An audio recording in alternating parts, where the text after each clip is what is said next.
আসসালামু আলাইকুম প্রিয় দর্শক, শশী হাসপাতাল স্কিন কেয়ার ইউনিট চালু হয়েছে, যেখানে অ্যাস্থেটিক পারপাজে যত রকম ট্রিটমেন্ট পদ্ধতি ওয়ার্ল্ডে আছে সবচেয়ে লেটেস্ট টেকনোলজি এখানে আনা হয়েছে। আমরা বিভিন্ন সময় শরীরে ম্যাস্তা হয়, ফেসে ম্যাস্তা হয়, ব্রণ হয়ে যাওয়ার পরে দাগ হয়, তারপরে হাইপার পিগমেন্টেশন হয়, গর্ত দেখা যায়, উঁচু নিচু হয়, অবাঞ্ছিত লোম থাকে, আমরা অ্যান্টি এজিং করতে চাই, মুখ টান টান করতে চাই। এগুলোর জন্য যত রকম পদ্ধতি আছে, আইপিএল, এন্টিয়া, Q switch laser, CO2 laser, pico laser, dermabrasion, NIR, হাইকো, সবগুলো হাইড্রোফেশিয়াল সবগুলো শশী হাসপাতালে আছে। আমরা আজকে মেলাজমা নিয়ে কথা বলতেছি। মেলাজমার বিষয়ে দুইটা বিষয় দেখব। মেলাজমা সাধারণত কি মাস্ক অফ প্রেগনেন্সি বলা হয়, অর্থাৎ প্রেগনেন্সি পিরিয়ডে এটা দেখতে পাওয়া যায়।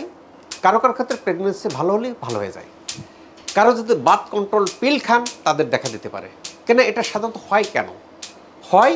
বডির মধ্যে হরমোন ইমব্যালেন্স হলেই, সেদের এস্ট্রোজেন প্রজেস্টেরন হরমোন ইমব্যালেন্স হলেই এটা হতে পারে। পাশাপাশি কি ম্যাল ফাংশন অফ দ্য মেলানোসাইট। আমরা যেটা দেখতে পাচ্ছি যে আমাদের পেশেন্টটা তার ইয়েগুলি করতেছে, করে ফেসটাকে করার চেষ্টা করতেছে। আমরা এটা কিউ সুইচটা কখন ব্যবহার করা হয়? কিউ সুইচটা ব্যবহার করা হয় কি যে যখন আমাদের পেশেন্টটা মেলাজমাটা উপর লেভেলে থাকে, অর্থাৎ এপিডার্মিসের উপর লেভেলে থাকে, তখন তাকে কিউ সুইচ দিয়ে ভালো করা হয়। মেলাজমা ভালো করার উপায় কি? আকুপাঞ্চার কী করে? হরমোনকে ব্যালেন্স করে এবং আমাদের ম্যাল ফাংশন অফ দ্য মেলানোসাইটকে ফাংশনাল করে, কাজেই ভালো হয়ে যায়। কাজে আমরা কেমিক্যাল কম্বিনেশান দিই। কাজে কারো কেমিক্যাল পিলের দরকার আছে, কারো কিউ সুইচ দরকার আছে, কারো CO2 লেজারের দরকার আছে। আমরা এখানে কি করি? করার পদ্ধতিতে তার মুখের ব্যথাকে দূর করার চেষ্টা করি।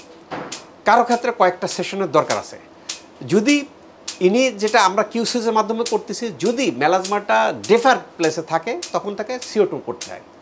আমরা এটা করার পরবর্তী স্টেজে আমরা এটা করার পরবর্তী স্টেজে এখানে আমরা আরেকটা পেশেন্ট দেখি, এটা কিউ সুইচ কার্বন ডাইঅক্সাইডের মাধ্যমে, CO2 ফ্র্যাকশনাল মেডিকেল গ্রেড দেখার পর দেন আমরা আসে এটাকে আরেকটা মেথড, যে না আমরা যে প্রায় শেষ পর্যায়ে চলে আসছে, আমরা কার্বন ডাইঅক্সাইড, কেন আমরা যেটা করলাম কিউ সুইচ এবং আকুপাঞ্চারের রোলটা খুব দুর্দান্ত।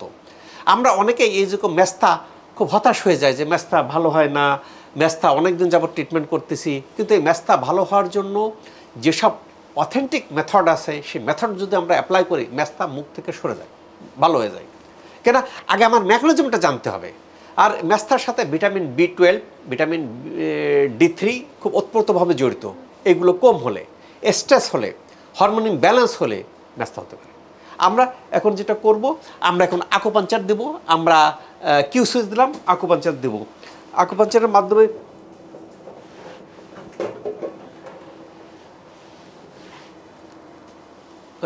মুখটাকে একটু ইয়ে করে ফেলো, ডিসইনফেক্ট স্টেরিলাইজড করে ফেলো। আমরা আকুপাঞ্চার দেওয়ার পূর্বে আমরা মুখটাকে স্টেরিলাইজড করে ফেলতেছি।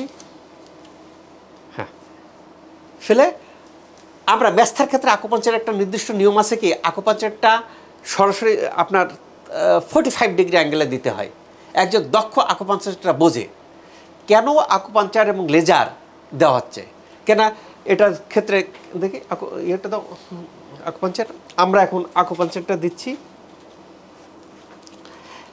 সাধারণত ম্যাস্তার ক্ষেত্রে যেটা দেখতে পাওয়া যায়, এই যে ম্যাস্তার স্থানে 45 ডিগ্রি অ্যাঙ্গেল করে আমাকে নিডল পিক করতে হয়।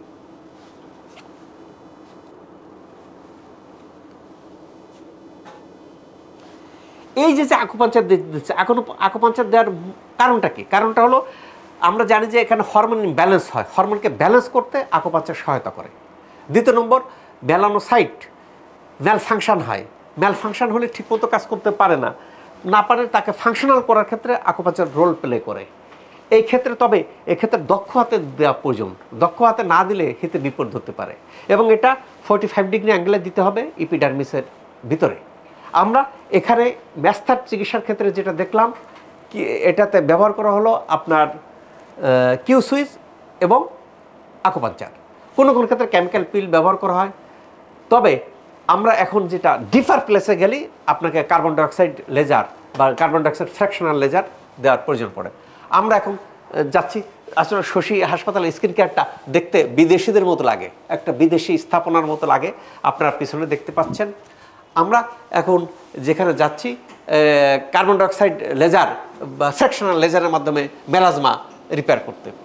আমরা যেটা দেখতে পাচ্ছি এখানে কার্বন ডাইঅক্সাইড লেজারের মাধ্যমে করা হচ্ছে, এটা CO2 মেডিকেল গ্রেডেড লেজার বা CO2 ফ্র্যাকশনাল লেজার। এটাতে কি করা হয়, মেস্থার স্থানগুলোতে যদি মেস্থাটা অর্থাৎ মেলানোসাইটটা আমাদের ত্বকের ডিপ প্লেসে সঞ্চয় থাকে, তখন দেখতে পাওয়া যাবে যে আপনাকে CO2 এটা লাগে। কাজেই আপনি এর পাশে যে অ্যাডভান্সড যে এই যে NIR মেশিন দেখতেছেন, যাদের মুখে ভিশেপ করতে হয়, অনেকে একটা আপনার সৌন্দর্যের জন্য ভিশেপ করতে হয়, NIR মেশিন। পাশে হাইপো মেশিন, অর্থাৎ টেকনোলজির ক্ষেত্রে যত বিশ্বের অ্যাডভান্স টেকনোলজি আছে সব মেশিনগুলো শশী হাসপাতালে স্কিন কেয়ার আছে। কাজেই যাদের মেস্তা আছে, ব্রণ আছে, হাইপার পিগমেন্টেশন আছে, মোল আছে, তিল আছে, সানবার্ন আছে, সান ট্যান আছে, অবাঞ্ছিত লোম আছে, মুখের শেপকে ভালো করতে চায়, তারা শশী হাসপাতালে স্কিন কেয়ার আসে, ট্রিটমেন্ট নিতে পারেন। আল্লাহ তাআলা আমাদের সবার ত্বককে ভালো রাখুক এই প্রত্যাশায় শশী হাসপাতালের স্কিন কেয়ার থেকে doctor S M Shahidul Islam.